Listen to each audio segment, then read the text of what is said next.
ایک صاحب سے میں نے کہا کہ جناب وہ 2000 ریال لگ گیا تو کیا کرنا ہے؟ کہنے کوئی مسئلہ نہیں، پاسپورٹ نواں بنوا لو، گنجائش ہے، یعنی ہر شے کا حل ہے۔ تو میں نے کہا یار اب عمرہ کرنے جاتے وقت بھی بندہ دھوکہ دے کے جائے، اللہ کے گھر جاتے وقت بھی اس طرح کی حرکت کرے، کیا حال ہو گیا؟ ہر چیز کا لوگوں نے حل نکال لیا، ہر چیز کا لوگوں نے سٹائل بنا لی۔ ایسا نہ کریں، یہ درست نہیں۔ احمد رفوگر کہنے لگا اس طرح سیوں گا کہ پھاڑنے والے کو بھی پتہ نہیں۔ ان کا پیسے لے یار تو سی دے۔ اس نے سی دی، اگلے شام ہی لا کے بچھا دیا گدا۔ تیسرے دن بادشاہ سلامت آئے، آ کے پہلی نظر گدے پہ ڈالی، اس نے بلایا سب ملازمین کو، کہا کس نے سیا ہے؟ کہا جناب کیا ہوا؟ کہا یہ پھٹا ہوا تھا۔ کس نے؟ کہا نہیں پھٹا ہی نہیں۔ وہ کہنے لگے بنو بات، میں خود پھاڑ کے گیا تھا، تو بتاؤ صحیح سیا کس نے ہے؟ کہا جناب آپ پھاڑ کے گئے تھے تو بتایا کیوں نہیں؟ فرمانے لگے اسی لیے تو بتایا نہیں تھا کہ تم خود تحقیق کر لو، بلاؤ بتاؤ سیا کس نے۔ تو بلا لیا، احمد رفوگر آ گیا۔ اس کو جب بلا کے سامنے بادشاہ کھڑا کیا، کہا بھئی تم نے سیا ہے؟ کہنے لگا حضور آپ کے سارے ملازم کٹھے ہو کے آئے تھے، میری غلطی کوئی نہیں۔ کہا نہیں یار تو بڑا کاریگر ہے، میں نے اپنے ہاتھ سے پھاڑا تھا پر مجھے بھی نہیں پتا چل رہا کہاں سے پھٹا تھا۔ اچھا یہ بتا یہ تھیلی جو ہے یہ بھی تو نے سی تھی؟ اس نے کہا جی آپ کے خادم کا ہی کارنامہ ہے، وہ فلانے علاقے کے قاضی صاحب آئے تھے، اس میں سے ہیرے نکال کے تو کھوٹے سکے بھرے تھے، تو مجھے بھی تھوڑا سا حصہ ملا تھا۔ محمود نے سارے گواہ بھی اکٹھے کر لیے، ثبوت بھی اکٹھے کر لیے۔ پھر قاضی کو بلایا، پہلے سارے ثبوت اور گواہ کیس حل کر لیا۔ پھر ہمارے ہاں یہ حال ہوتا ہے کہ مدعی 2-3 ہفتے کے بعد خود ہی ہاتھ باندھ جاتا ہے، کہنا تسی میری جان چھڈو، مجرم پھڑو پاوے نہ پڑھو۔ وہ کہتا ہے مجھے معافی دو، میں رہا۔ ظلم ہے نا، ظلم، یہ زیادتی ہے کہ جو بیچارہ اتنے سوال مجرم سے نہیں ہوتے جتنے مدعی سے ہوتے ہیں۔ اب یقین کریں اتنے سوالات ہوتے، بیچارہ ہف جاتا ہے۔ یہ طریقہ درست تو نہیں، ایک لٹ گیا اور دوسرا طرح طرح کے سوالوں کے جواب دیتا پھرے بیچارہ۔ سارے ثبوت اکٹھے کر کے قاضی صاحب کو بلایا، تنہائی میں لے جا کے محمود غزنوی نے کہا قاضی صاحب آپ سے غلطی ہو گئی، غریب آدمی تھا، وہ لٹ گیا ہے، اس نے تو بڑی مشکل سے کچھ ہیرے جمع کیے تھے اور اس کی کل کائنات تھی، تو آپ اس کا مال اسے دے دیں، بات ختم۔ قاضی صاحب کہنے لگے آپ مجھ پہ الزام لگا رہے ہیں، سوال ہی نہیں پیدا ہوتا۔ آپ میری داڑھی دیکھیں، آپ میرا اعزاز دیکھیں، دنیا جانتی ہے میں اس کا۔ قاضی صاحب انسان بھول ہی جاتا ہے، بندہ بھول جاتا ہے، غلطی ہوگی، مال نے کہا نہیں سب کہا میں تنہائی میں پوچھ رہا ہوں، میں اس وقت پوچھ رہا ہوں جب دوسرا موجود کوئی نہیں، آج توبہ کر لے، میں کچھ نہیں کہوں گا، تو میری زبان پہ اعتبار کر، تجھے پتہ ہے میں جو کہتا ہوں اس پہ عمل بھی کرتا ہوں، باز آ جا۔ پر قاضی نے کہا نہیں میری غلطی کوئی نہیں۔ محمود نے پھر بڑے دربار میں بلا لیا، مجمع عام میں۔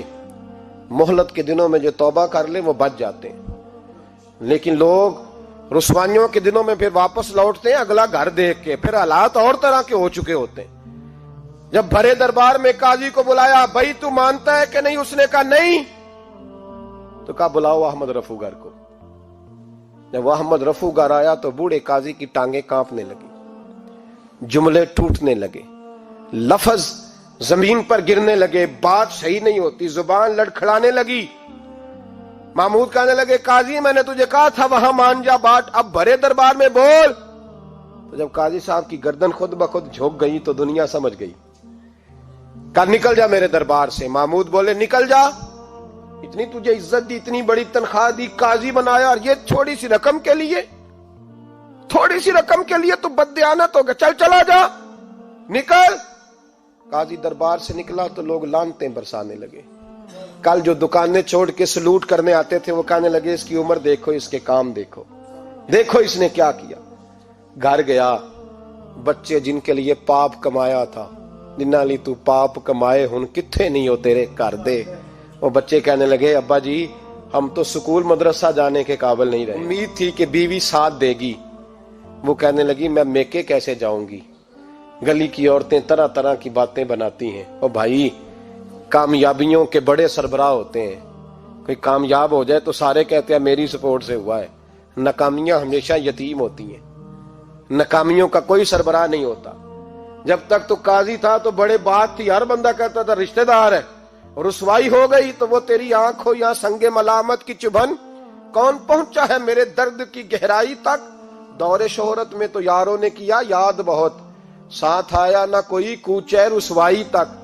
اور میاں صاحب کہنے لگے ساری عمر ہی آٹا گد ہے، میں لکھاں کیتے نہیں پیڑے، اب وقت آیا ہی تے محمد بخشا کوئی نہیں ہوں بیٹھا نیڑے، حالات ہی بدل گئے۔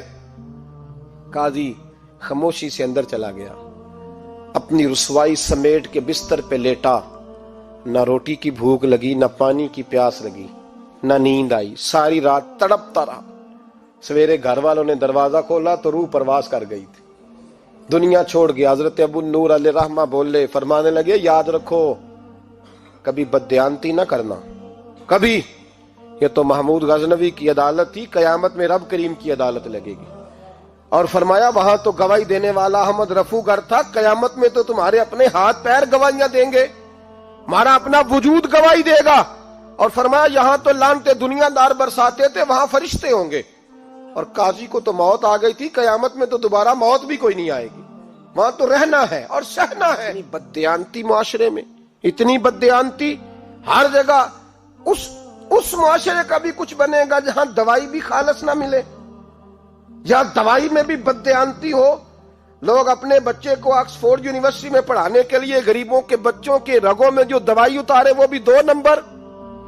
اتنا بڑا بھی کوئی بددیانت معاشرہ ہوتا ہے کہ لوگ یہاں تک دھندا کریں، یہاں تک کہ لوگ لوگوں کی زندگیوں سے کھیل جائیں اور ہمیں احساس تک نہ ہو کہ کوئی مر جائے گا، کوئی ڈوب جائے گا، کیا بنے گا۔ اور جس نے وہ اپنی رجسٹر کی دوائی کی، اس نے 2-4 لاکھ روپیہ لیا اور اس نے یہ نہیں سوچا کتنے انسان میری وجہ سے مریں گے۔ قتل صرف یہ تو نہیں ہوتا گولی مار کے مار دینا، لوگوں کی زندگیوں سے لوگ کھیل جاتے ہیں، لوگ تباہی کر جاتے ہیں، لیکن بددیانتی سے باز نہیں آتے۔ میرے رسول پاک علیہ السلام کے غلاموں، نبی پاک صلی اللہ علیہ وسلم نے ذرا سی بددیانتی، اور صحابہ کا یہ مزاج تھا، اتنی سی بھی کبھی ان سے غلطی ہوتی تو